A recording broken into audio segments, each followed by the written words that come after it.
Welcome to The Explainer.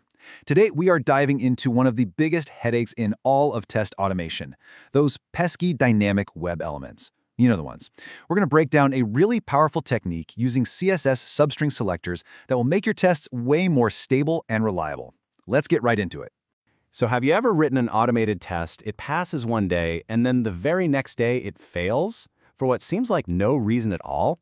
You know the feeling. You run it again, it fails. You finally go look at the element, and boom. Its ID or its name has changed just enough to break everything. It's a huge source of frustration and what we call flaky tests.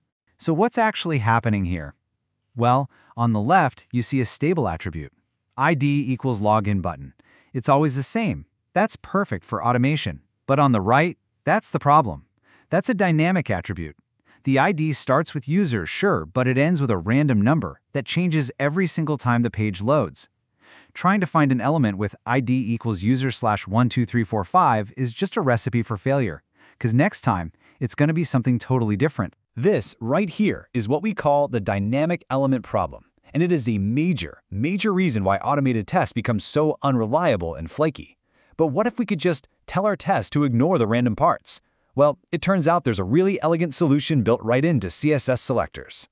And that solution is CSS substring matching. The idea is simple. Instead of trying to match the entire messy dynamic value, we just tell our test to look for an element based on the one part of the value that is static and predictable. Honestly, this is a total game changer for writing robust automation. To pull this off, we're going to use 3 specific substring selectors. You can think of these as your secret weapons for building tests that just don't break. They're just a few simple characters, but they unlock a surprising amount of power. Okay, so this whole powerful solution, it just boils down to these 3 simple symbols. We've got the caret, which matches text at the start of a value.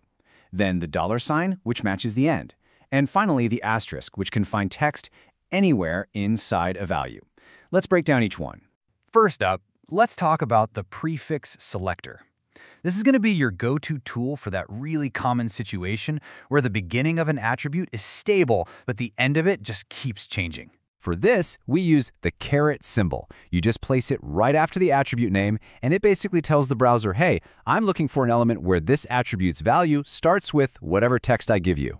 The syntax itself is super clean and really easy to read.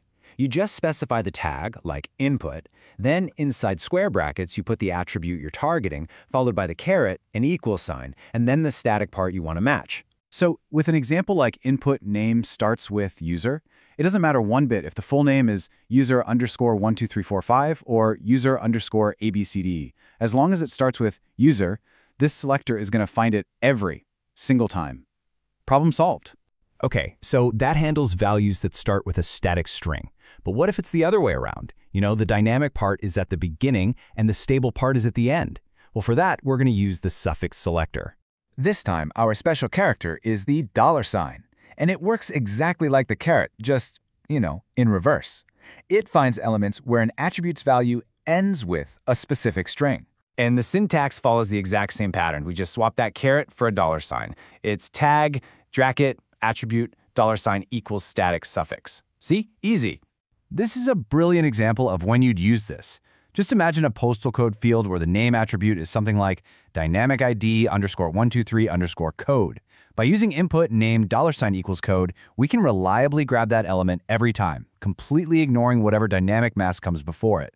All right, so we can match the start and we can match the end, but what if the only stable piece of text is trapped right in the middle of 2 dynamic strings? This is where our most flexible selector comes into play. For this tricky scenario, we use the asterisk. This is a super powerful symbol that just tells the browser to find any element where the attribute value simply contains the string we give it. Doesn't matter if it's at the start, middle, or end. And again, the syntax follows the same beautiful, simple pattern, which makes it incredibly easy to remember.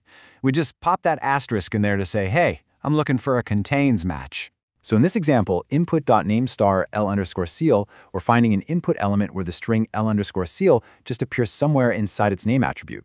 Now this is incredibly useful, but it does bring up a potential new problem. What if this match isn't unique? And that brings us to our final technique. What happens when one of these selectors finds multiple elements on the page? Well, we can get even more specific by combining our locators for some serious power. You see, sometimes just matching a part of a string isn't quite enough to uniquely identify an element.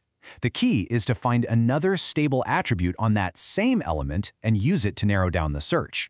Look at how powerful this is. The selector input name star L_seal type equals postal actually chains two attribute selectors right together. So first, it finds all the inputs that contain L_seal. Then, from that smaller group, it finds the one that also has the attribute type equals postal.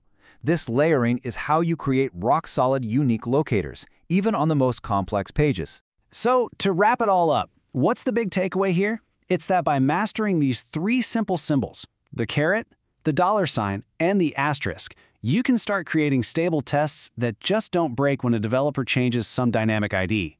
You can handle these unpredictable elements with total ease, and that ultimately lets you write way more professional and robust automation code. And that really leaves us with one final thought for you. Think about the flaky tests in your own projects. How many of them, the ones that fail randomly and cause so much frustration, could probably be fixed right now just by applying one of these simple, powerful selectors? That's all for this explainer. Thanks for joining me.